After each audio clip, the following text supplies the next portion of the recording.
Hey, hey, hey, hey. Good morning, everybody. We still here. We still here. We got nukes, though. We got nukes. We got nukes. Oh, Lord, we about to die. They're going to kill all us. We just going to die. Whoo. We got nukes in the news today, y'all. We got all kind of interesting things. Some things I want to kind of get into today. Let me see. We got to talk about the nuclear proliferation, being proliferated by the non-proliferators. We're going to talk about that. I think I want to talk a little bit of some planned obsolescence and how it becomes mini obsolescence and how it builds up into a massive society just totally built on complete unsustainability. That couldn't possibly make it on any verse ever, anywhere in the known galaxy, whatever. And I want to get into Nigeria a little bit, get to some billionaires. Yeah, we got billionaires in Nigeria now, y'all. Yay, billionaires. So we got a couple things I want to talk about today. Some drones. I want to talk about some drones. We got some stuff in drone news. So we got all kind of interesting things happen. And so how's everybody doing this morning? Hopefully everybody's doing well. We got a little snow here today, so got a little bit of a late start. But good morning, Grace and Renee and Brother Tom. It's been a minute, Brother Deborah and Patty, Paul, Katie, Robin, Lynn, Kristen, Pierre. Okay. It looks like we got a quorum of folks, quorum of 99%. There might be some billionaires hidden in there somewhere. It's okay. You're billionaires. We love y'all too. Y'all just a little crazy as all heck. I put in the subtitle, the 99% perspective on the 1%'s planet. Or the 1%'s Earth.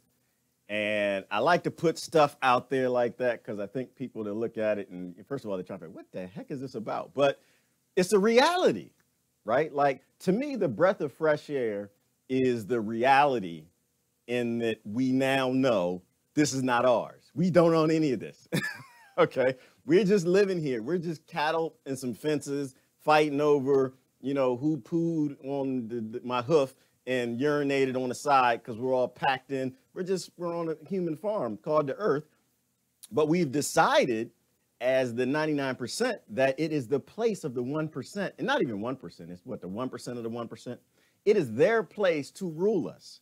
And so every possible time we can get, every possible election in every country all over the planet, all we do is we hand more power, more wealth, more of the earth, more minerals and resources over to that 1% of 1% while we sit here and fight over some tiddlywinks, some chicken bones and something that fell off of the side of their table.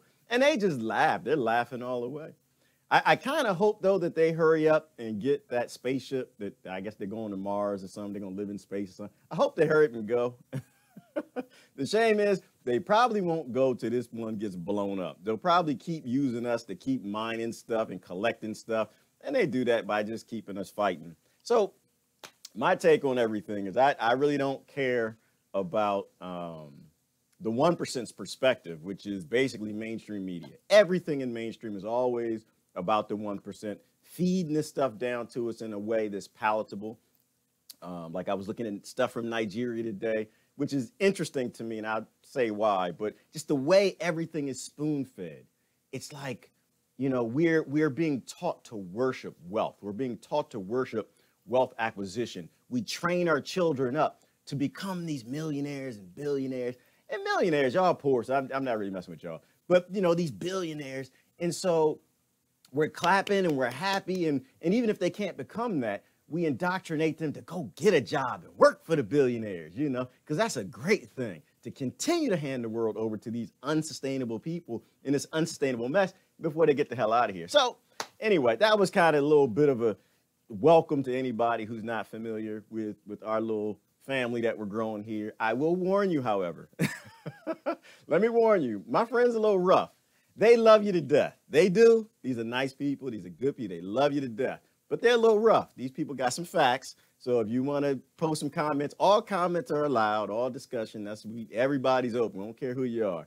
But just be careful. These people, they won't even let me lie. If I start lying, they'll shut me down. So just be careful. It's a group of intellectuals that are coming together. So All right, so let's get into it. So what's happening with nuclear proliferation? Of course, now if you read the news, the mainstream media is going to tell you Trump changing the policy, Trump going to blow up the world, Trump with some nuclear weapons. And that's not really the case. I want to go to a little intro into Brother Paul's Liberty Report. I encourage you to watch the whole thing, but this is just a piece I want y'all to listen to. Fortunately, only 2 have been actually used, and there's only been 1 country that ever used nuclear weapons. And unfortunately, we have that as something we have to bear with. But there's a change in policy plan. Next month, there's a plan to come out with a nuclear posture review by the administration, and they want to review the whole thing. We've had hints about this. Matter of fact, I think Obama was the one that instituted, changes in the nuclear program, and it wasn't to get rid of them all. It was to upgrade them, and that's a big deal. It isn't like a couple $1 million. It's not like a couple $1 billion to upgrade our nukes. It's a $1.2 trillion that they have planned to spend.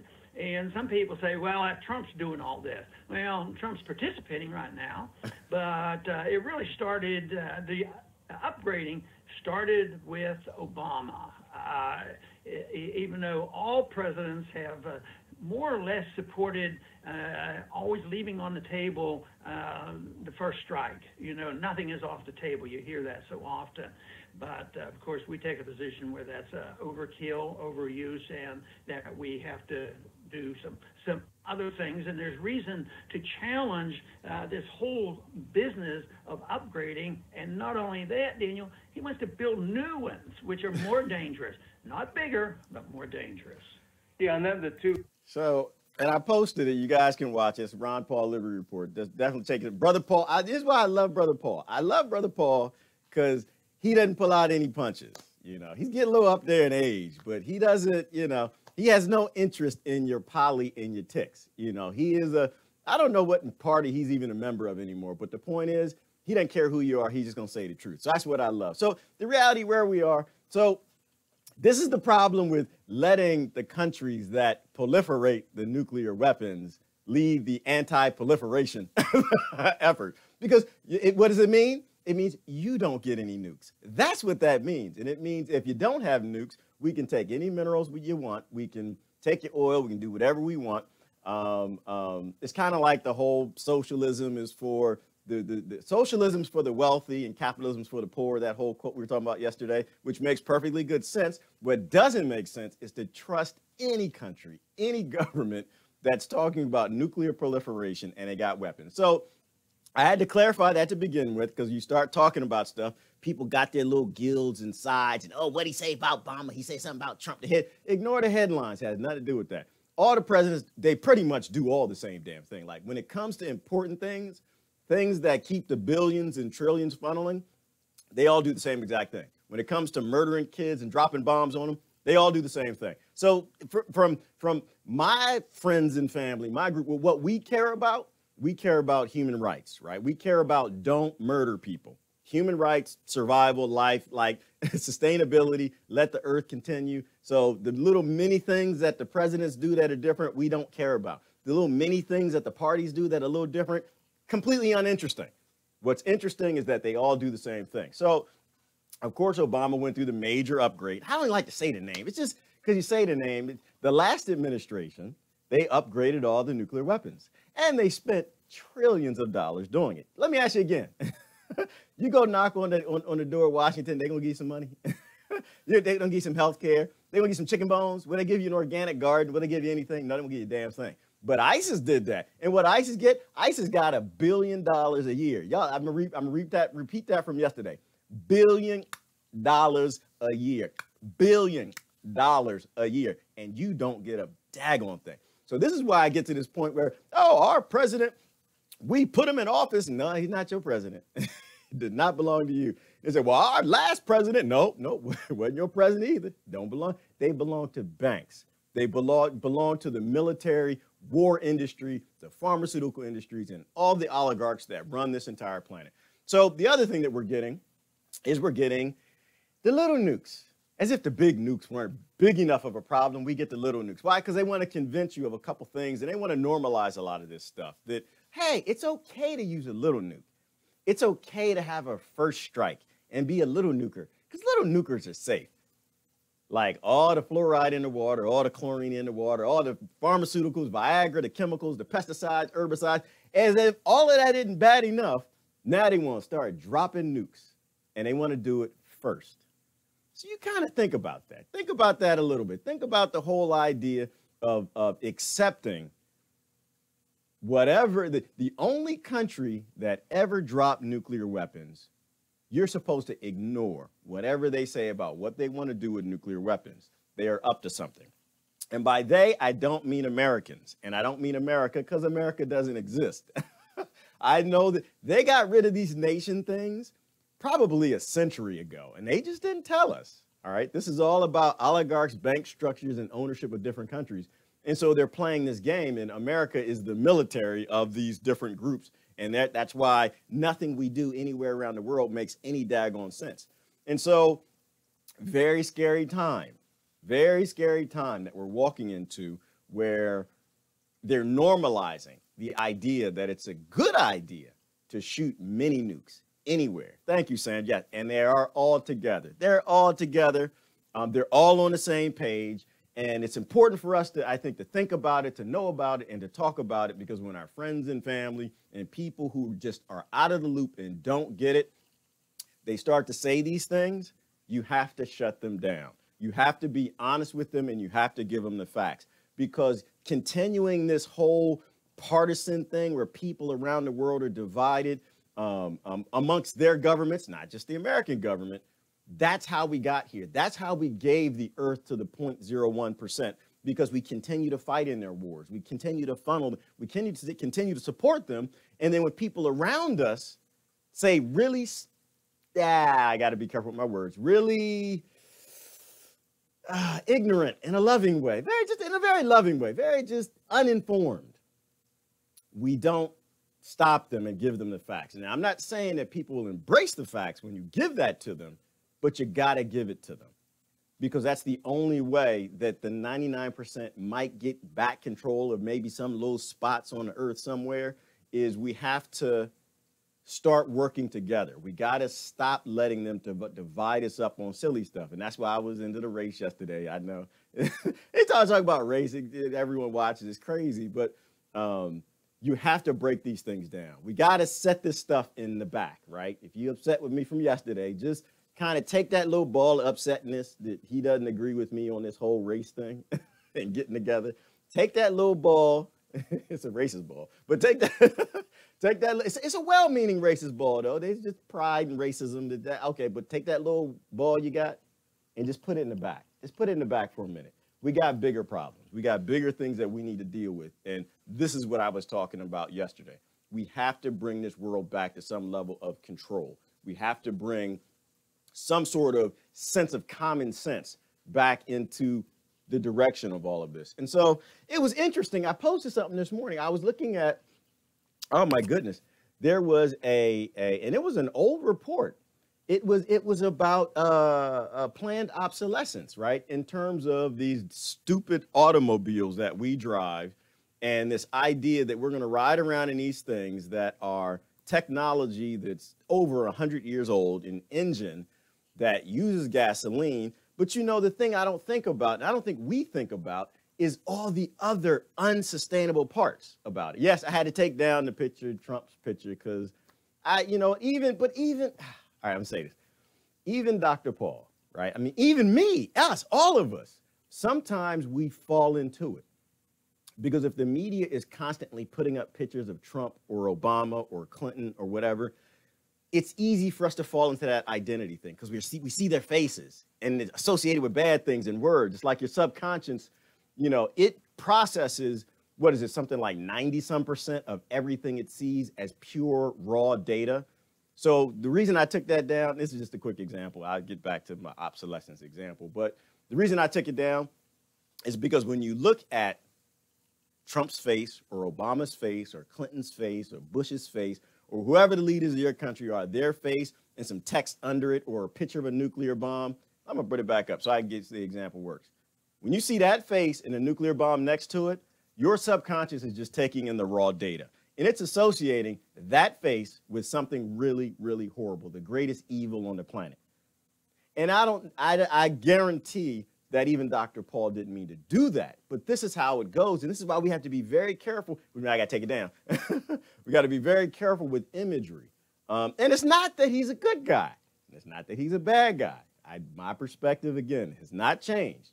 I think all the leaders of the world, the vast majority of them, they always mean well, but they come from the 99%, most of them, and they completely have no access to determine what they get to do. They're told what to do to keep the world orchestrated and going in this direction that 0.01% needs to do. So anyway, I take that down. Planned obsolescence. So we got to be careful how we say, how we talk, read the news articles. As soon as you read it, it says at the very top, the Trump administration, used to say the Obama administration. And why that's so damning is because it convinces you that everything's going to be okay when we get that person out of office.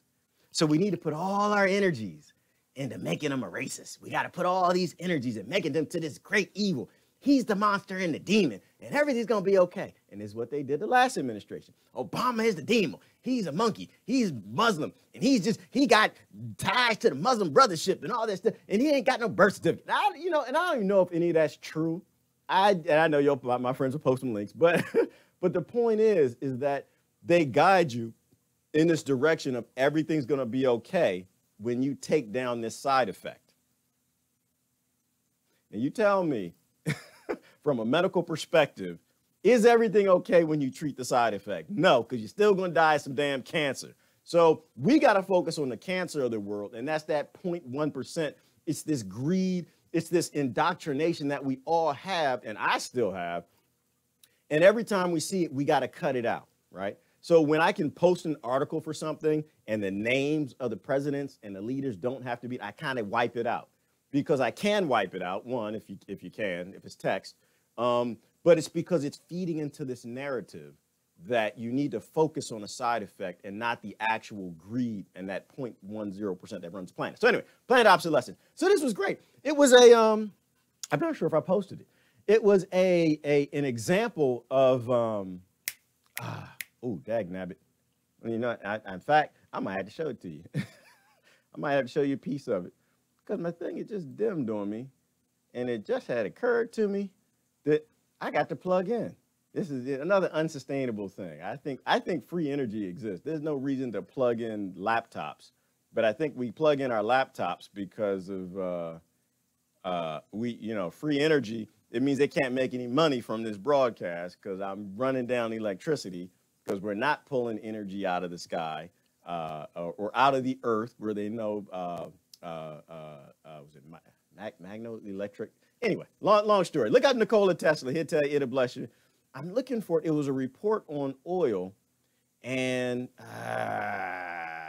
okay, so it was in Canada. I'll just have to tell you about it. Oh no, here it goes. Right here it goes. Right here. Here it goes. Right here. Here we go. Wait. My name is Sally now. Want to hit? Here it go. Hold on. So. This was a company that went and it's like investigative reports, and they were looking at this fraudulent oil change company. Oh, I did post it. Now I'm thinking about it. I did post it. You can go down my thread. It's on there. And what they did, they found out this company that was actually lying about doing work. In Toronto's West End. Hold on. There are a lot of good oil change facilities. Unfortunately, there's a few bad ones, and it spoils it for everybody. The oil change industry knows it has a bad reputation. It seems like mechanics are always out to get you. Jiffy Lube plays off customer worries in this ad. But at Jiffy Lube, we don't fix vehicles. We help keep them running.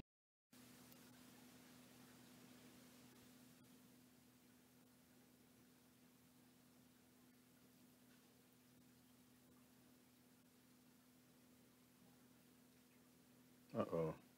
Are we back? Had a little technical difficulty. Are we back? Can y'all hear me? We are back. Okay, sorry about that. Sorry. don't know what's happening. I don't know. It was crazy. It's technical difficulties. And no, it ain't. No, it ain't. It's the deep state. They trying to come get me. It's men in black outside. I'm saying important stuff. They want to shut me down, y'all. They want to shut me down. Send me billions of dollars. No, they don't. No, they don't. Ain't nobody shutting me down. I'm being stupid. All right, I messed it up. So anyway, so I'm glad some of y'all watched the reports. Okay, so it was cool. So check this out. So what they discovered, it was like oil changing. What this company was doing was when you come in, they were lying to you and telling you, oh, well, you need transmission fluid and the fluid smells burned. I got to top this off and this happening. So they were just basically lying, which is what they've always been doing. And so I was thinking about this morning. Like, we think about how unsustainable oil is in the gas engine, but we don't think about all the other stuff, like the mini obsolescence. And so we live in an artificial scarcity society where now other mini companies are going to thrive off of that. So it's not just the big oil companies, it's everybody. And so because this business owner wanted to make a lot of money, he started paying commission to his technicians for the work. And so if you came in for a $20 oil change, they'd walk you up to $150, $200 bill because they would tell you that this smells burnt, or this is wrong, or this wasn't filled up, this got to be topped off. And so they sent 3 cars in there, investigative report, and they realized they were running up the bills that they were changing all these fluids and they weren't changing the fluids. So how is all this relating? And so you got some guy who's locked in wealth acquisition in this small oil change company. He's trying to make money. And so he's running up the charges, but he's not doing the work because it saves more money so he can have more money. And so it damages your engine sooner or your transmission or whatever it is. So you got to replace it and buy a new car sooner. Now, you don't really care so much because you got warranty. You swap it out, just get another one. It's no big deal. But it walks us into this massive, massive, unsustainable planned and mini-planned obsolescent society with matrices, just matrices of people who are all coming up with schemes on how to get money. Like it's crazy. It's crazy, but we don't think about like all the other stuff. And this is why I don't point fingers in anything, because we're all complicit in it. And it's hard to even think about all the different ways in the different little trust areas we have. And like, so something for me, like nobody's ever changed my oil. No, that's not true. Maybe once or twice they changed the oil and I didn't stop them. I have no interest in you changing my oil. You don't get to change my oil. Why? Because I bought this car and this car runs and I know that you guys play monkey, and even the mechanics I know and trust, I still don't want them to do it because it only takes 5 minutes to change your oil. Like, it's a very simple thing to do, but it's a very trusty thing to do, right? It's not the cleanest thing to do. You get the oil on your hands, it's a carcinogen, it's a dinosaur thing. So number one, the engine shouldn't even exist, but when you trust your car over to somebody, they can do anything to it. They can scratch this, they can change this, they can put, and even when they replaced the fluid, they found out in that report, they put the wrong fluid in. So it's like all of this, it just fits together. And it's okay, and we don't think about it. It's just debt. Oh, we'll just get another car. It's no big deal. We were paying a payment anyway. But it walks us into this mindset. So one of the things that I do, like I like to keep putting my little solutions in. And if I can go a little further, tell me, and I'll go a little further. Well, we always can go a little further, but we have to talk about these things. And so, but we've been walked into the society where we all used to change our oil. And now almost nobody changed their oil. And not only that, but now we don't even teach our kids to change their oil. My son he got his first car. The first thing I showed him is how to change his oil. Teach your kids to be empowered. This is just an example because I do mechanics. I used to do mechanic stuff a long time ago. But it's just an example of your kids and what you teach them. Are you teaching them to be planned obsolescencers? I'm not sure if that's even a word, but I'm going to go with it. Are you teaching them to be empowered? You know, and it's about, oh, well, I don't want to teach my Susie to get the hands dirty because she need to get her hands dirty. You know, you see this big nuclear thing behind me? If this ever happens, we in big trouble. But, you know, it's usually those things don't happen. They're always small disasters, Great Depressions, bad things, Katrina, Sandy, hurricanes. And so teaching your kids to be empowered to take care of themselves is doing better for the next generation. Doing better for the next generation is not giving them wealth and things and PlayStations and things that you never had. Doing better for the next generation, it's withholding from them as much as giving to them. But it's also giving them this mindset that less is more, that you don't have to, being successful, like I posted something. I know I got in trouble because I didn't look at it, but I know sometimes people, they won't say anything on my thread because my friends will get them. But they'll send me little messages, or they're people I knew, and they'll text me stuff or whatever. But I know I got in trouble. I think I said something like, something about billionaires, something about billionaires in terms of, like, you talk about how being billionaires is a success. That's a success. And I was looking at these stories of these Nigerian billionaires. Oh, it's such a good thing. They're billionaires, and we look up to them, and they're successful, and they start giving us tips on this is how you do it, and this is, you can't ever give up, and you got to go, and you can be successful, and blah, blah, blah. And everybody's just clapping and cheering. I'm just sitting here like, no, you're not successful.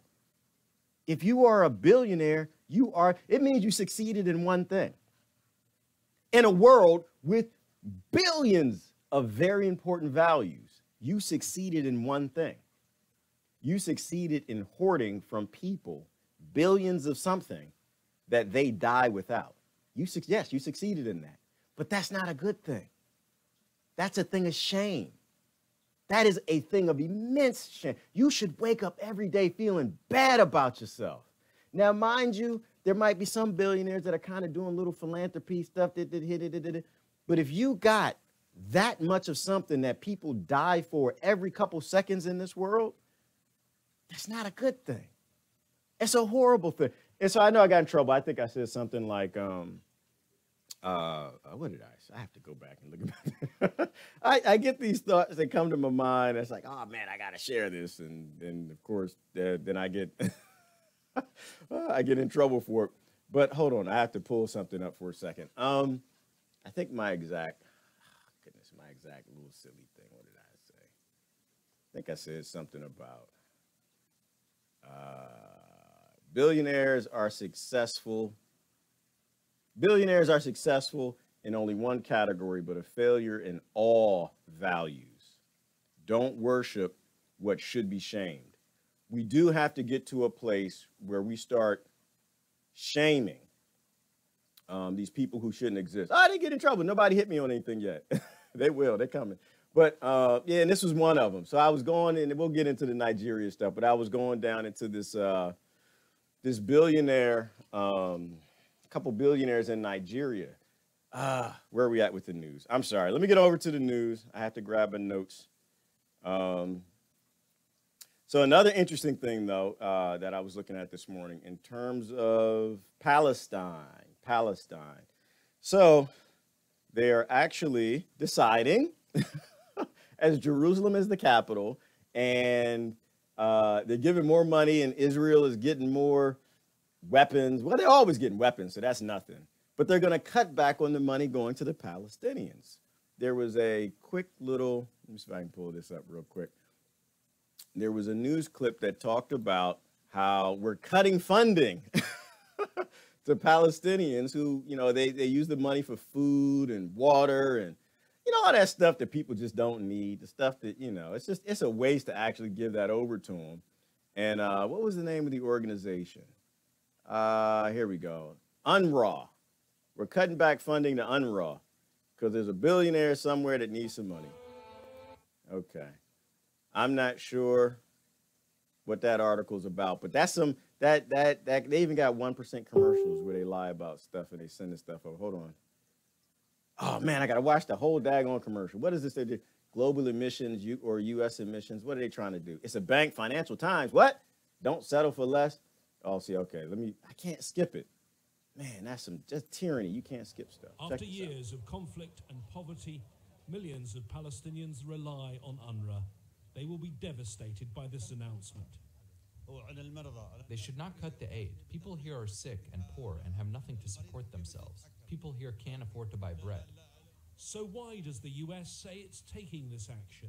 It has long been a concern of this administration, a year into the administration, about UNRWA and how it handles itself and how it manages its money. UNRWA, the UN Relief and Works Agency for Palestinian Refugees, to give it its full title, is one of the oldest agencies in the UN system, founded almost 70 years ago. The US has been its biggest funder, providing money for, among other things, clinics, schools, and social services for Palestinians. Beyond the borders of the territory, long disputed by Palestinians and Israelis, in neighbouring countries, Jordan and Lebanon, it is UNRWA, not the UN Refugee Agency, UNHCR, that helps Palestinians living in camps. So come on, man. I sometimes I try to keep it funny and light, but at a certain point in time, it's just like we're failing at humanity. We are totally failing at humanity. We can't, if we're gonna give money to you for weapons, I think about who is it? Who are we giving? We're giving like $1 billion more in weapons to. I want to say, I forgot who it is. We're always giving weapons. We're always selling weapons to some. It's a Qatar. And this is the UK. So Qatar is getting like, they bought $29 billion worth of more jet airplanes? Something stupid. It might be 29 airplanes, but it doesn't make a damn bit of difference. Our priorities are always wrong. So you're taking money from people who need the money to live. But anytime someone comes up, a country, same damn thing, and they want money to murder people, we got all the money in the world. How much you need? You need some weapons, you need some bombs. What you want, guns? You got enough bullets? And because the 99%, once again, don't control any of this. And I get that, people, they get in their little zones and they got their little positions on Palestine and Israel. You think your religion has anything to do with it. It doesn't. It's about letting people die and stealing land, which is what we do all over the planet all the damn time. And we have to get a sense of where we are. Yes, Sister Lynn said this is genocide in Palestine. It is. And I think we have to start calling that. And the thing I think about, and not just Palestine, we can't ever forget Yemen. Like, we can't forget what's happening in Yemen. And we can be critical. And I posted something again earlier today. I was thinking, we critical of billionaires, right? You got all of this stuff that can save human life and you're hoarding it. However, look at I said it the wrong way. So you look at Washington, right? They can go in and stop this right now. They can go in and they can shut down the famine that's happening in Yemen, but we don't. And we're critical of Washington, but then when the billionaire who's got $1 billion in the bank and they can do something to help people and feed them, we're not critical of them. Oh, no, we raise our children. Oh, it's a good thing to be a billionaire. My baby become a billionaire. It's a good thing. And so you teach them to go out and get a good job, get an education, work for these companies. It's the same thing, and it all feeds together. And so this is why I'm saying, like, this whole artificial scarcity and planned obsolescence, like, it all feeds together. But we play our role in it, and we got to be careful not to play a role. We have to pull back and say, no, we got to shut this down. If we want this planet back, we have to start cheering the things when it comes to human rights, right? So, again, politics, I don't care about. You take your position on some politics where people aren't dying. When people start dying, you have to not fail at being a human being. That's when you can't fail. I don't care what you think about Israel and Palestine.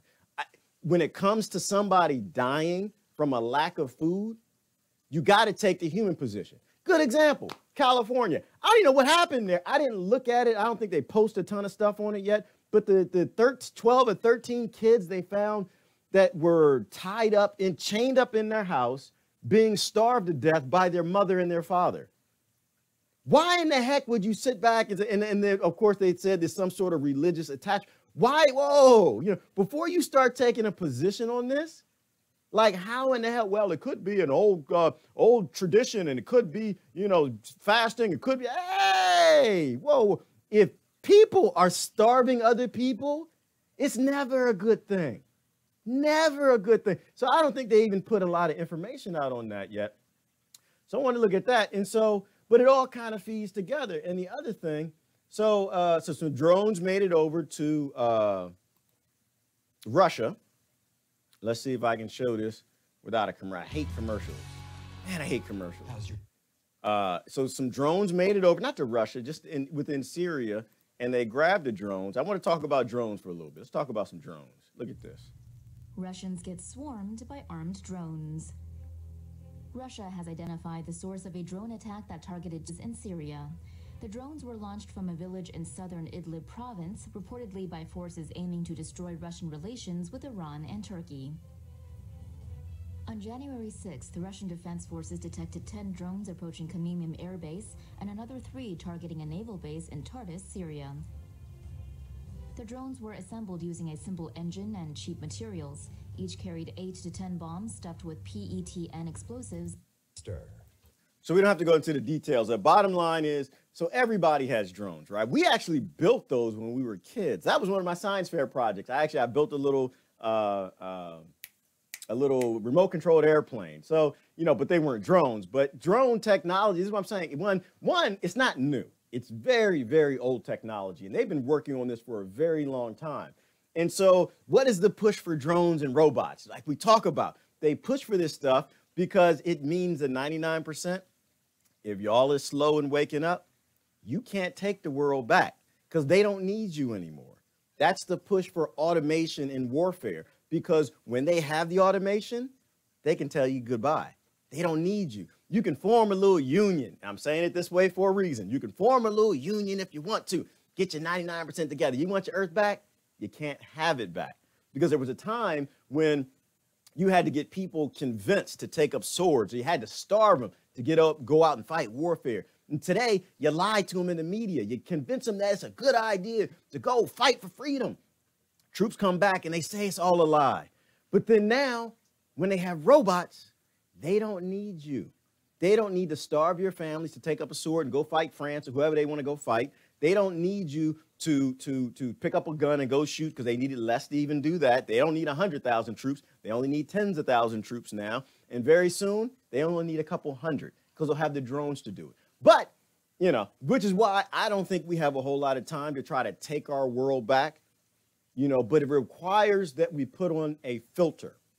And this is what I was thinking about this morning. We have to have world filters. We got to think about everything from a human rights perspective, not country, not race, not religion, not any of the dumb things that people divide over, but from a earth perspective. And if we can think about things from a human rights and an earth perspective, we can do what I'm about to show you now. This is delicious. I got to mix good with the bad. I don't always do bad. So remember we were talking about the drones in Dubai, right? They're starting to use drones as a taxi, right? So the billionaires, they don't have to drive on the road with you little commoners, you poor 100 millionaires in Dubai. They don't even want to see you. They want it on the top of their palace and the top of their buildings. They want to be able to just get in the drone taxi, fly to the airport, so they don't have to smell the air that you're breathing out. So drones could be used for warfare. Drones could be used for just funneling our kings and our queens and our lords around so they don't have to mingle and walk in the mud and walk on the concrete with us commoners. But they also going to be used for some very powerful things, which is why it's another reason it's very important that people, the 99%, take this planet back, because then we can use these tools for good. Check this out. We were just talking about, which is real funny how the human brain works. We were just talking about hospital drones. This is what we need to do. Watch this. A Texas-based design firm has illustrated its idea for an ambulance drone, which could help transport patients faster and more efficiently than regular ambulances or helicopters. The ambulance drone is modeled after a standard quadcopter. It is roughly the size of a compact car. The drone can follow a GPS signal or be controlled by a pilot. It is able to travel above traffic and other obstacles on the ground, allowing the drone to arrive at its destination faster than regular ambulances. Given its relatively small size, the drone is able to land almost anywhere.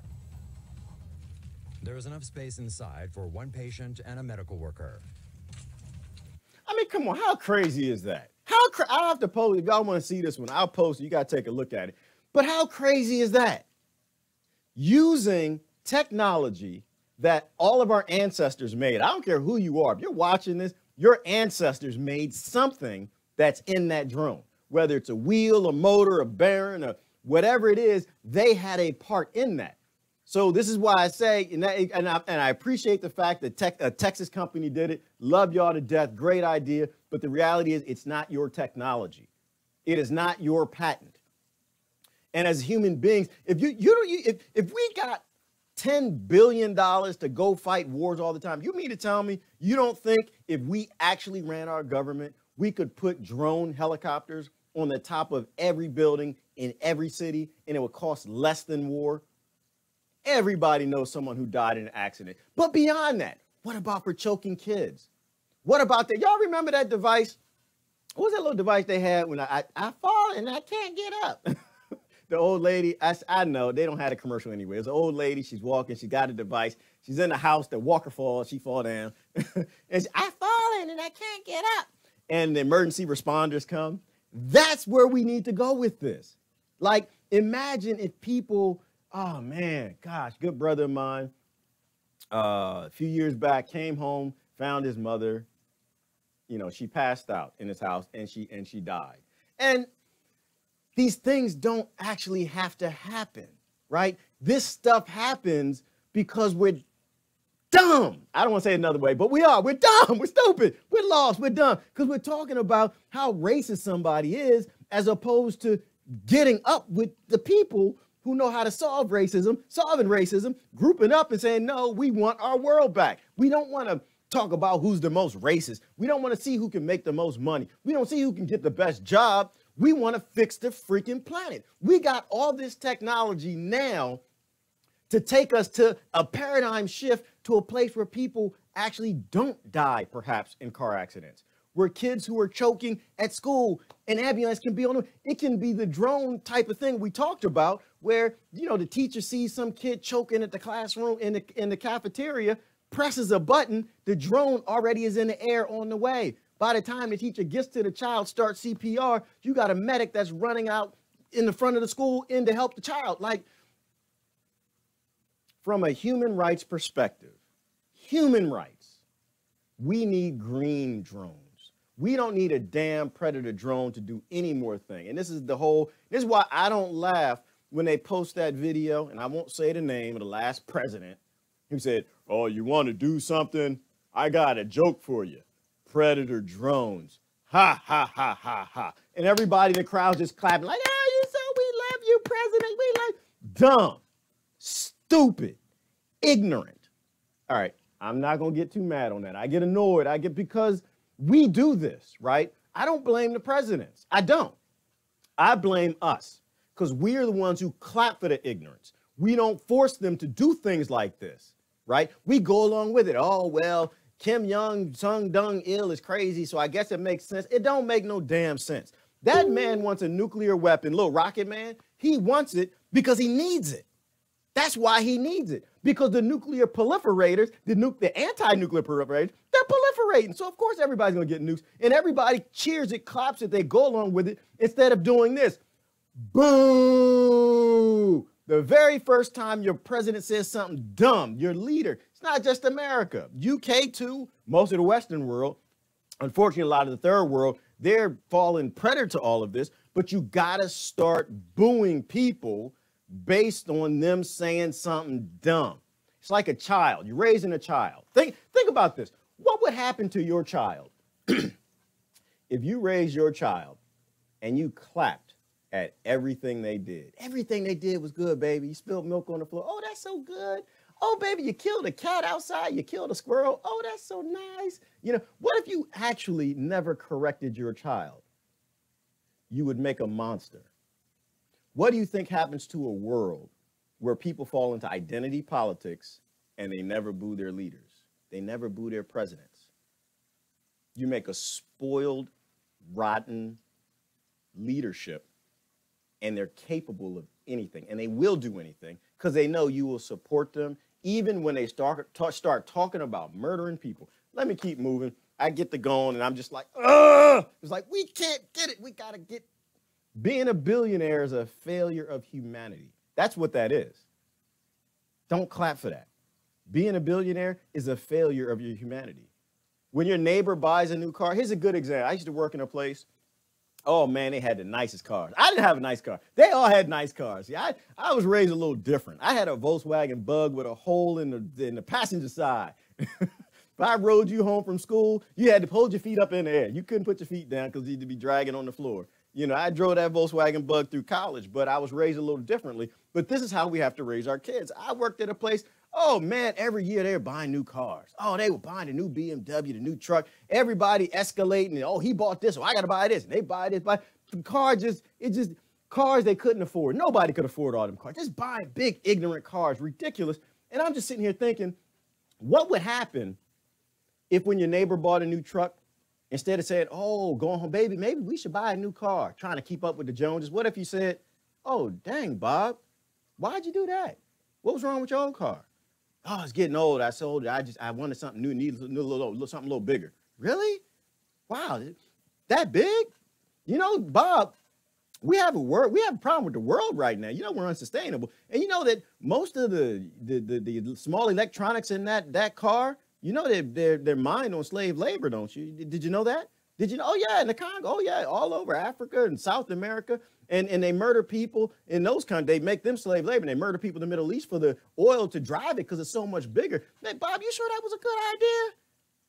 You know, you post stuff about slavery all the time, Bob. You say you don't like slavery. Well, why would you go and do such a thing like that? What if we started shaming people for supporting the cotton industries around the world? And I am not talking to black folk, white folk, whatever you think you are. I'm talking to people in general. What if you started shaming people? What if you were what they call a white dude? I don't believe in race, so I have to say it this way. But what if you just, and it was a black dude that bought the truck, and you said, oh, dang, Bob, didn't you come from slavery? Didn't you posted that thing, y'all trace your lineage back to slave? You know, I know maybe you didn't know this, but and that's why I'm gonna let you know. Tell them in love, don't, because that, be careful. You gotta say it in love. Say it respectfully, because you might end up, you don't want to, you know. But dang, man, you know that there's slaves in mines in the Congo right now, mining the coltan that went in that truck. You know, they use the slaves as young as 6 years old. They take over whole towns to get them to mine that stuff to make that truck. Maybe you think maybe you can get your other truck back? You think maybe you took that back, they still got your other truck? Then let somebody else who needs that truck buy that truck. What if we started shaming it? Okay, I'm going to keep going. I don't want to believe. I'm just, you know, we can take our world back. We have a choice. So what else is going on? And this is why I love it. I love this next one. So all over the world, and this is why I look at, oh, I got to hide the commercial. I don't show no commercials. I look at all over the world. Actually, no, I'm going to show this commercial. Look at that. Oh, just money. Look at that. What is the best seats? And I'm going to get in trouble. I'm not going to do that. I want to shame these companies, but we got to stop cheering them. So all over the world, it's the same thing.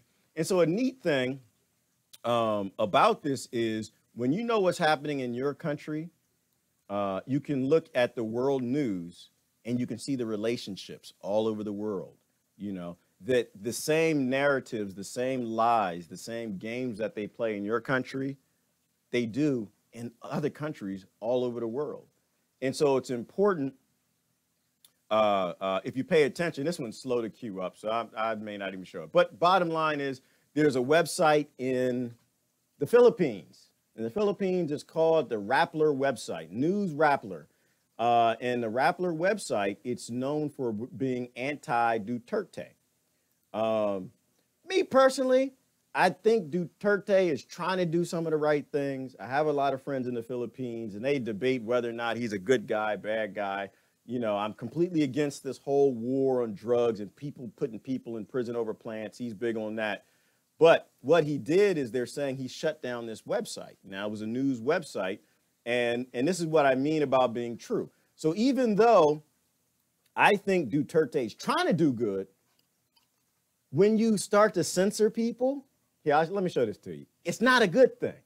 And even if you like the guy, you got to speak up against it because you cannot take freedom of speech no matter what. That's how the 99% can come together. You got to have free speech. So anyway, so let me show you this. One word and I will tell them to hitting out at a website that's been a fierce critic of his and is now set to be shut down. The president of the Philippines, Rodrigo Duterte, denies influencing a regulator's decision to revoke the license of the Rappler news website. It's not a question of press freedom. It's a question of abuse and protection by the elite of this country who hold the power. Switching to Filipino, he uses an expletive to accuse rich Filipinos of misusing the media. His administration insists there's nothing political about the Securities and Exchange Commission's declaration that Rappler had broken laws on foreign ownership. But the SEC's decision isn't final, and as the website prepares to fight the ruling in the courts, it is allowed to keep going. Okay, so now without going, you can watch the whole thing. I'll post it. You want to see it. So, but the bottom line is, and so what does this look like in America? What are they doing to RT, right? They're shutting down RT basically because they say, oh, it's foreign owned. Same thing. So anytime that you feel your politician is beyond reproach, you're not being honest.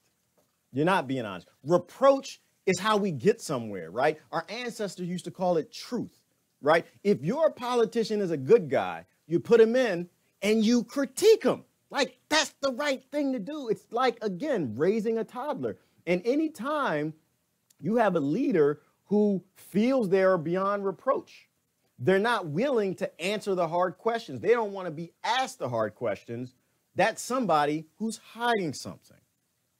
Okay, let me be fair. That could be somebody who doesn't understand how these things look, but I'm not sure I believe that, right? So if you have a website, and I'm going to explore this for just a second. If you have a website and you post something that's false about me, I'm going to go post something that explains that that's true.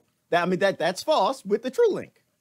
And so people can see that. So I don't understand, why would you shut down RT? If RT is lying, you can make them out to be a liar. And once you do that, people don't trust them and they don't watch it. Same thing in the Philippines. And so the idea that they're censoring people, news corporations in this way, and journalism, it means that something's not smelling right in the soup. Personally, I like Duterte, but now when you do stuff like, when you start to hide stuff, something ain't smelling right in the soup. It's like when you come home from work, working hard, come home from your slave job, put your bag of cotton down, and you walk in the house, and as soon as you walk in, the kids in the kitchen, and the kids go like this, put something behind their back. I give parent examples because I'm a parent. They go like this. They start hiding something. You know something is wrong. What do?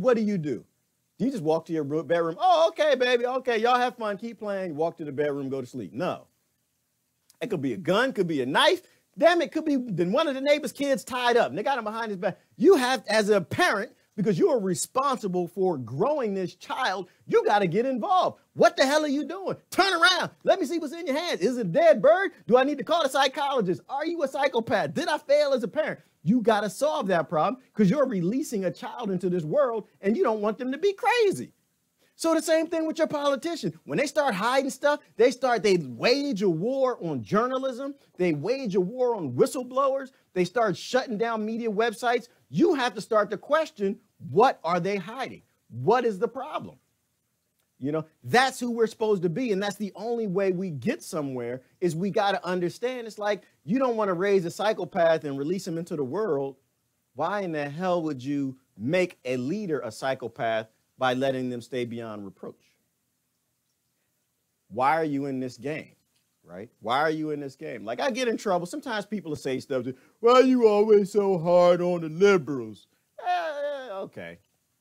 I am hard on the community I know probably the best. I am the hardest on the communities who are who recently just left the office. I am hardest on the communities who have murdered more. And unfortunately, you guys just left. You were just in office for 8 years and you murdered a whole bunch of people all over the planet.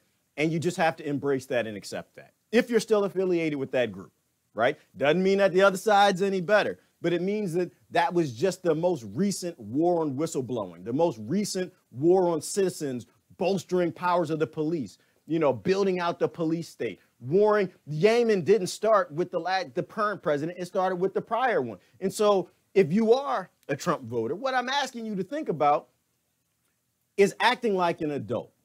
Acting like an adult, not choosing a side in any of this, critiquing the president. If you are a Obama voter, put down your nonsense, right? We all have all the evidence, been in there 8 years. The dude was a crook. All right, you still might love him to death, but he was a crook. Now, somebody could have had a gun to his back. They could have had Sasha, Malia, Bo, and the dog. What's in that? Bo, is that the dog? They could have had him. They were going to shoot him, kill him, choke him, whatever, which is probably why Melania Trump doesn't want to go to the White House. But if we don't call a crook a crook. We don't get a chance for that person to say, you know what, I'm not a crook. Washington's corrupt. They forced me to do this. They took my dog. They were going to run it over with the guy. You know, McCain was going to shoot it and whatever. You know, and so, oh my God. All right, let me keep going. You gotta be an adult. That's what we need, y'all. We need people to grow up. We need people to grow up. Thank you, Sister Lori. And stop playing politics. Stop joining sides. There are no sides on the earth, y'all. You know, the poly shape. There are no sides. There are no sides. The earth ain't flat. I'm sorry. There is a 0.01% chance the earth is flat. I'm sorry. The earth has no sides. And so this idea that people get on sides in matters of human rights is insanity to me. It's a loss of humanity, right? It's no better than the billionaires, right? Be better. Can you be better than a billionaire? I'm just asking, can you be? Think about it. All right. Let me keep going. Thank you, Deborah. I'm not sure if it's smart talk. Deborah said I was talking smart. You know, that used to get me in trouble. When I used to talk smart, oh, I used to get some spankings. Boy, my babysitter's Miss Smoot. She ain't play. I ain't want no smart talking. Oh, you mean the other smart? Okay. Well, I hope so. I think that it's not smart talk. I don't think what we talk about, Deborah, is smart. I think that we are talking logical. And I think logical has fallen out of the mainstream. I don't think that the mainstream has common sense anymore. The simple, dumb, common sense logic that you get as a 5-year-old, people lose now when they become 50. And it's time for us to turn it back. It's time for us to turn back and be smart as we used to be. So I don't even think it's being smart. I think we're in a time of just massive partisan ignorance, politic ignorance, that when you say something that's logical, it's like, whoa, that makes a whole lot of sense. Because I do the same thing. I listen to someone, Deborah, and I hear them say something like, oh, man, that makes a whole lot of, you're so smart, you intelligent. No, it's not. No, you're not. That's just somebody who's in tap with the powers we had, the wisdom we had when we were 5 years old, and we're starting to say it again. So we need to bring common sense back in the mainstream, make it popular again. So let me keep going. Oh, this is what led me to, okay, I'm going to say this. This is good. A little good piece of news. Good piece of news, but I am not going to pat their back for this one. So Saudi Arabia, and this is Yemen. The worst humanitarian crisis in the world, what could be a sliver of hope. These 4 Tadano cranes, which have just arrived at Hodeidah port in Yemen, funded by the United States Agency for International Development, will significantly increase the offloading capacity here at the port, ease congestion, and ultimately improve delivery of humanitarian and other supplies to the people who desperately need it across Yemen. Okay, I'm going to stop there. I'll post a thing. Y'all watch the whole news release. Bottom line is they're bringing massive cranes. Saudi Arabia is allowing massive cranes to come to the port of Hodeidah. And so what does that mean? That means that now they can unload ships faster. They can get aid to the 20 million people starving in Yemen. Thank goodness. A little bit of good news that comes out of Yemen. But I'm not patting anybody's back on this. I'm not. This is a good thing for those people because now we can start to get food and water there. But Saudi Arabia, you do not deserve a pat on the back. You're evil. You're sick. You're psychopathic. And the people who support that are sick and... All right, I'm pushing a little far. I'm not going to go that far. But it is a little piece of good news. It's always good to have a little piece of good news. And so more food can make it into the country. That's important. But we never should have got here, right? The last administration never should have allowed it. The current administration shouldn't have anything to do with it. You don't ever start... again, politics. I got friends who say, yeah, but the Saudi prince is going to do good things. Okay.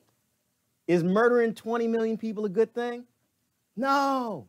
Okay. So even if I like the prince, and I think he might have some good ideas, murdering 20 million people through famine is not one of them. So I'm going to say this is bad. So I'm going to say, boo, right? It's important. We got to get our boos back. There's a brother Jack that said you can't boo no more. Boo, he said boo is inciting a riot. You know what? Sometimes you just got to get in trouble. You got to boo. Boo is important because when you boo, it lets them know They don't like this. And what is the purpose of a politician? All the politicians, they want you to cheer. They want you to clap. They want you to love them. Use that narcissism against them. They want to be loved. That's why they win in politics. Kings and princes want to be loved. That's why they do it. And if they realize they're not being loved when they murder 20 million people, maybe they might stop. Maybe they might slow down. Maybe they might let the crane come in. You know, so little piece of good news there. And that took me into Boko Haram. Whoo, Boko Haram. You guys remember this? You guys remember when, I think this was the Save Our Girls thing that happened about 4 years ago? In Nigeria, Monday is no longer just the start of the school week, but a day to reinforce the right of girls to go to school. Okay, you remember this? This was when 276 kids were kidnapped in Nigeria by Boko Haram. I believe they are a group. Doesn't really matter the religion, because I know how y'all get. But they're a group who kidnapped those kids, and what they're doing is they actually were selling them into slavery. They were ransoming them off. This was about 3 years ago, 4 years ago. Correct me if I'm wrong. And they've since released about 80. We saw this again. Remember, world news is important. Where did we see this? We saw this in the Kurds, right? Wasn't this the Kurds on top of that mountain in Iraq, where they were all trapped on the mountain and they were surrounded by ISIS and they were taking the girls into slavery, into sex slavery? So we saw this. And then the families actually had to go and bribe and buy the kids back. So it's the same thing. And remember, and this is why I'm saying that it doesn't matter the religion of the people. It doesn't matter the culture. It doesn't matter the country. A psychopath is a psychopath. And if we can, instead of trying to treat the side effect and be anti-Muslim or anti-Christian or anti-Hindu or anti-whatever, anti-Japanese, if we focus on the actual root cause of the problem, we can actually start to fix things. And so why did it happen to the Kurds in Iraq? Obviously, because we destabilized the damn country. We did something dumb. If you focus on the root cause, we know destabilizing countries causes sex slavery. That's stupid. We won't ever do it again. We'll do something another way. If you got something politic, do it in a way that doesn't murder people. Do it in a way that doesn't cause sex slavery. And nobody cares. That's your thing. That's your money, your little 1% game, whatever you're playing with nations. But when you do it in a way and people get murdered, we got to look at the root cause and take this tool from you that allows you to get people murdered and sold into slavery. And so that's what it was with the Gulf War and destabilizing Iraq. And so here now it's happening again. It happened in Nigeria. And so if you focus on the root cause, instead of saying Boko Haram, they're just horrible, they're Muslims, they're monstrous, and no, that's not the issue. That's the side effect, dummy. Focus on the actual problem. And this is what the media did back then. Everybody focused on that. Nobody said why. What is the root cause? How did we get to a place where this group is going nuts in Nigeria? Well, if you look at the history of Nigeria, in which I don't know tons on it, I know enough to know this. First of all, Africa was, Africa was something like 10,000 states that they turned into 52 colonies. Why did they do that? They did it for money. They did it for greed, and they used the 99% to do it. Because at that time, the 99% thought it would be a good idea to go save the pagans, right? And so almost every problem you have in Africa is now coming from this concept of the 1% borders. I got to say 1% borders, because if I say it another way, you don't understand what I'm saying. The 1% decided, you know what? This place, Nigeria, encompasses all these people. I can make a lot of money. What was it, 10? What did they get out of Nigeria? Was it 10 and coal and oil and a couple things? I can make a lot of money on enslaving these people. Yeah, 10, coal. They took a lot of slaves out of Nigeria. And so, but it was made up of a lot of different people. And they formed them all into this area that they felt that they can control, and they call it Nigeria. Nigeria doesn't even exist. So how do you get a group that's this pissed off that they're grabbing kids and they're trying to sell them for weapons, which is what ISIS did, and which is what ISIS did with the Kurds on the mountain. Same damn thing, different place. Is they used it to buy weapons. Well, why did all these groups need weapons? What's going on? Why do they need weapons? Because America gives them weapons. The West gives them weapons. The West destabilized them by being the biggest arms dealer in the world. And so these people need weapons to fight back. So now they're kidnapping kids. So maybe instead of going after Boko Haram, which, well, let me take that back, you got to take them out. They don't get a pass. Side effects don't get a pass either. ISIS, you took kids and you put them into sex slavery. That's what the American Special Forces are for. That's what the West, all the special forces in the UK are for. That's what the Spence knots in, if the 99% actually controlled their countries, that's what our special forces would be used for. They would be used to go in and get them damn kids and put those guys where they belong, right?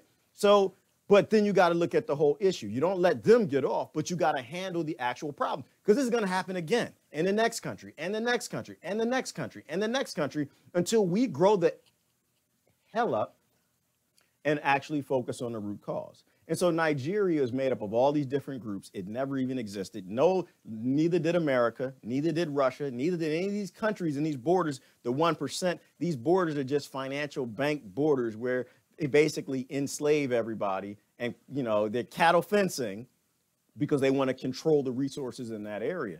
And so Nigeria right now, it's made up of 500 ethnic groups.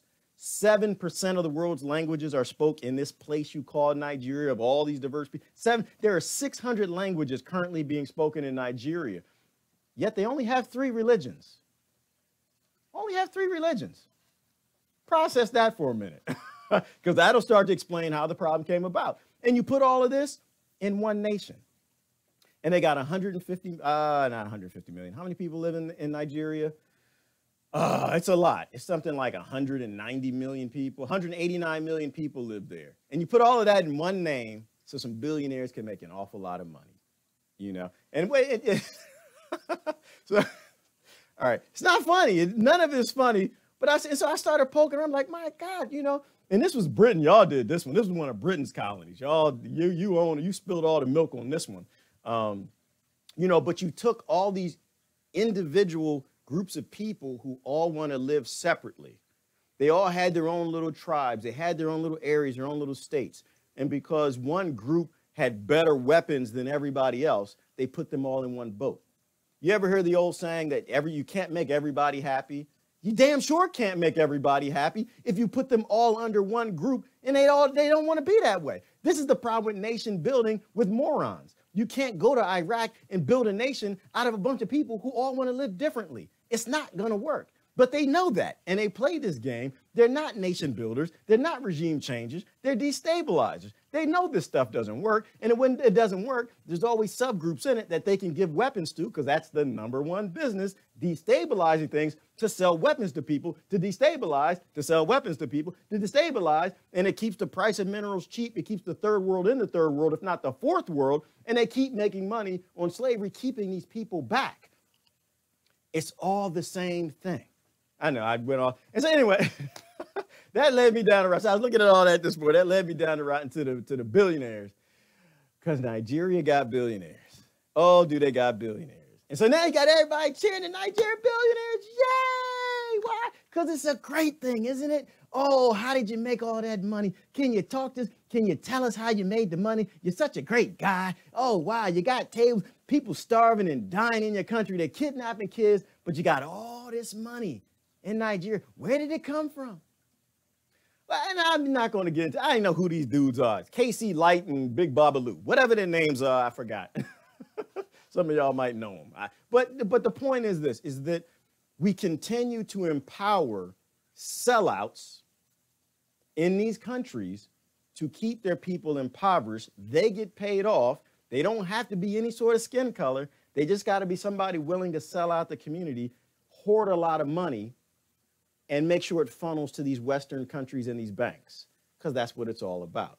You got to start turning on your sellouts. You got to stop cheering your sellouts. I know that they place money between your survival and comfort and all that stuff, but you got to go back to surviving the best way you know how without the money. That's the only way you bring about an end to the system, is we got to start shaming these billionaires. Because once they have the drones, once they have the robots, this game is over. I'm gonna get off of the billionaires. I can't stand no billionaires.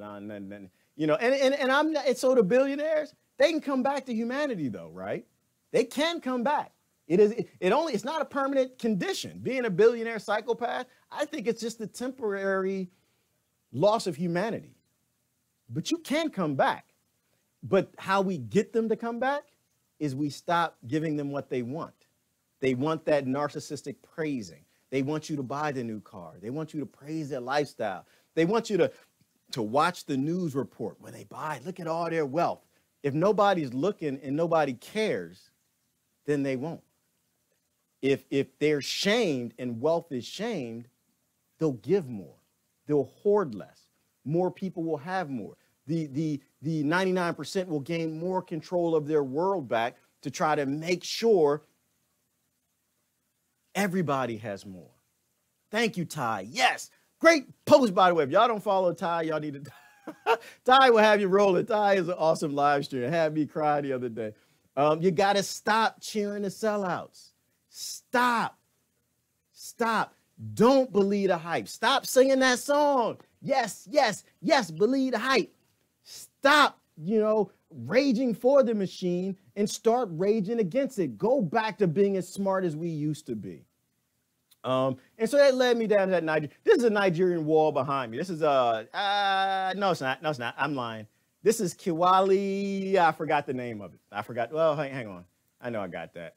It is, and I always love some archaeology. The reason why I love it is because, well, going down into the Nigeria loop, it led me to the Wall of Benin, which the Wall of Benin is the second largest wall in the world. They thought it was the first. They thought it beat the Wall of China, but it didn't. And so it's the second largest earthwork, though, on the planet.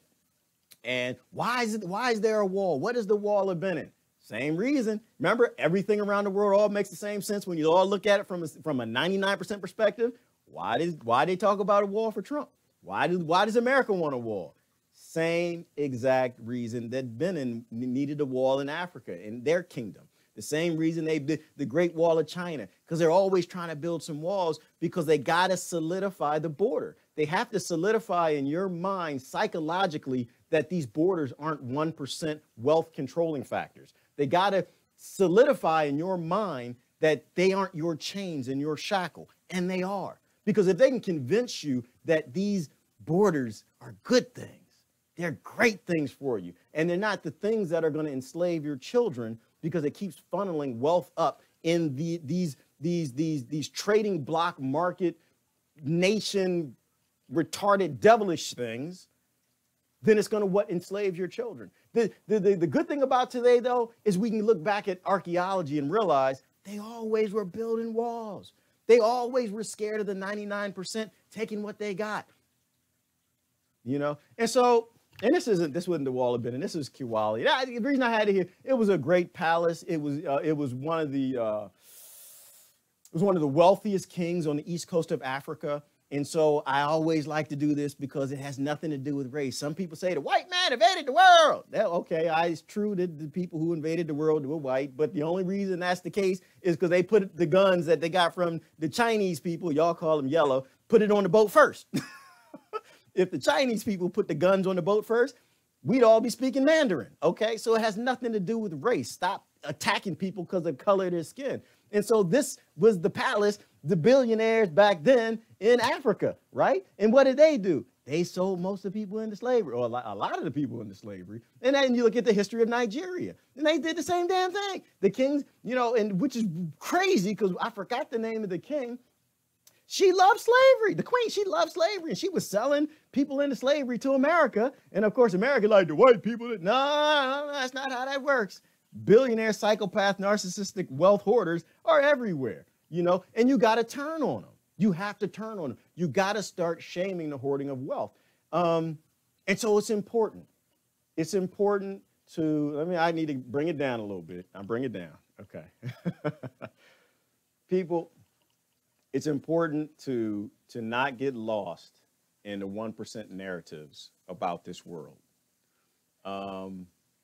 We don't have a whole lot of time, right? Time is running out. We are getting to a place where the wealthiest people, the sickest people in the world, are getting the most devastating weapons ever created.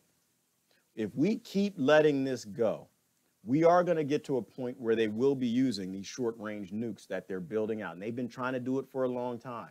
But now they're getting to a place where they're going to get first strike the ability. And I guarantee you, Washington will use low-yield nukes. We use what is the big bomb that they just dropped, and everybody's clapping and cheering and, yay, Moab, the Moab bomb. Stop clapping and cheering for technology that's only designed to murder people. We can take these things and we can use them for good things, but we have to, as a 99%, take our world back. But that begins with embracing the fact that right now, this is not our world. They are making all the decisions, and they will continue to make all the decisions as long as we divide up and fight amongst ourselves.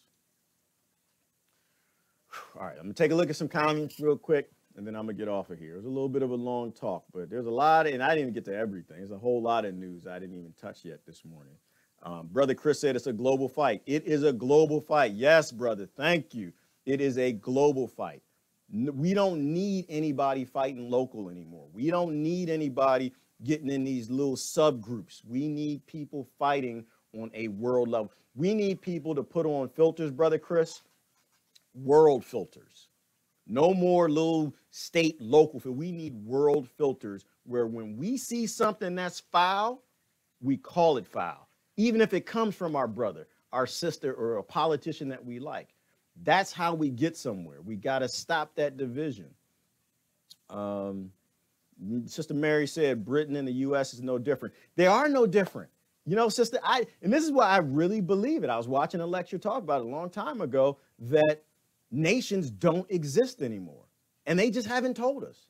From a financial perspective, nations, they became little departments of corporations, but nations actually don't exist. The only purpose of this nation narrative is to keep people grouped up by nationalism. That's the only way you walk them into a place where you can take them all back to slavery or just wipe them off the planet. They're kids. Sister Lon said, let's be clear, Gerard, it's not just some billionaires can make some money. It's about keeping the racist state of mind alive. Yes, absolutely. Oppress Africans and keep the colonial mindset in force. Amen, Sister Lonnie. Spot on. If y'all aren't following Lonnie, follow Lonnie. Great, intelligent woman. Great points. You know, they keep that racist mindset alive. And so Dr. King said it best. And now it's the third day I'm still talking about it, but it blew me away, which is the three evils that got to go away. The racism, which is just division. That's all it is, groupism. Grouping up with people, taking the power of the 99%. 2 is consumerism, continuing to buy crap and feeding into the wealth of what's taking the world from us. And militarism, giving them the ability to shut us down anytime they want with immense prejudice. Thank you, Sister Lonnie. Spot on. You know, these are things Dr. King knew at a young age. We have to go back. JFK knew these things, and they told us these things. We just dropped the baton. People, we got to pick the baton up and start running that race again. Let me see. Yeah, war, and it keeps weapon sales alive. Yes, Chris, and this is what it's all about: selling these weapons, selling these bombs, and it feeds itself. It's self-perpetuating, and this is why I don't care who is more racist than anybody else. I don't care. I don't want to hear from any American telling me that Trump is racist. I don't care. I don't care, because so are you. Everything you have is based on slavery and racism in Africa, Middle East, and South America. So I don't care. Like, I care about important things. That's not important. We can go back and play who's the worst racist in 20 years if we can get the damn world back and we don't go extinct. But right now, it's a distraction. And I know I even get pulled. We all get pulled into that stuff. But we got to get away from it. We got to start posting things to go viral. By the way, I do appreciate anybody sharing. We got to start, when you see something about Yemen, you got to post it. When you see it, you got to like it. Why? Because it pushes it up in the trending. And you need to have human being topics trending and not Miley Cyrus. I don't even know who the heck that is. And I don't, what's the lady with the meat dress? I saw that one. Dumb stuff. We don't need any of that trending. We need real topics trending, because when a time when human beings are facing famine, real problems, endless wars, colonization, those are important. The dumb, silly, partisan, stupid, politic things people want to talk about, we got to start silencing that. We got to start pushing that out. Yes, Sandra, they're living large in Nigeria. And they fall into it too. Like if you look at it, they're really cheering their Nigerian billionaires. And it's like a sense of national pride. Ooh, I feel good. We got our billionaires. No, it's not a sense of national pride. It's a sense of national shame. It is a horrible shame that anybody hoards that amount of resources in a place where children are starving right down the damn street. You know, the U.S. forces, my God, you know, what would happen if everyone in the United States, most of the people in the United States actually got some common damn sense, got together and said, no, Trump, you will be taking the armed forces to go get those kids away from Boko Haram. Guess what's going to happen? The kids will get taken from Boko Haram because this is what the politicians want. They want to be cheered, but we don't make it viral. And so now the rest of those kids, which I guess is about 190 of them, those little girls, they're being married away. They're being brainwashed, and they're now, you know, ending up in lives of effective sex slavery because we don't talk about what's important. All right. I'm sorry. I get a little. Sister Lynn says boycott everything. Certainly, we got to boycott as much as we can. We have to step away. Everyone's got to make their own decisions. I don't tell anybody, you know, what you should not do or shouldn't do, who you work for or whatever. You know, I personally in my life, I back away from as much things as I can. I'm happy that I've realized how little I can live on. I really don't need their crap. And the oddest thing, I'll say this and I got to get going. You know, the oddest thing in backing away from these unsustainable, planned obsolescence, scarcity, lifestyles that requires people live in slavery. One of the great things about backing away from that is you actually find joy. I can't tell you, and I can't have joy with a nuclear weapon behind me. Let me get off of that. I'm not sure I can have joy behind one of the billionaires' castles from the past, but these are the only backgrounds I got right now. You know, but when you get away from this unsustainable crap, you actually find joy. You know, it makes me feel good to have an old cell phone. It makes me feel good to keep mine going. My last one, I think it made it about 5 years, cracked screen and everything. It makes me feel good because I'm doing my little piece and not supporting a cotton plantation, right? It makes me feel a little better. I'm realizing that I didn't need all of that crap. You know, flying all over the place, buying the latest cars, having a sexy watch. I realized I didn't need it. I realized, damn, you know, my clothes, if you wash them and take care of them 10 years, they still work. Clothes still work after 10 years. You know, there are mummies with clothes on that you could put on today that they're finding in South America. We don't have to be so wasteful. And peace and joy is the exact opposite of where you're going. It's not in wealth. It's not in trapping people all over the world into forced labor. It's in rediscovering your humanity. And what we've done through the vast majority of human civilization is we live within our means. We fix things when they broke. We didn't throw things out. We either sold them or gave them away to somebody else who could use them. We got to get back to our humanity. And this is what I'm talking about this morning. So listen, appreciate y'all joining in. It was a long one, but I think we had a lot of good stuff to discuss. Appreciate the comments and the shares. I need to go back and read. I read every single comment. I don't ever miss a comment because this is about learning. If I said something wrong, please correct me. I'm okay with that too. I want to know the truth. I'm not interested in being right. It's all about being interested in being true. All right. You guys, love y'all to death. Y'all have a great day. Earth family, be a citizen of the world. Bye-bye.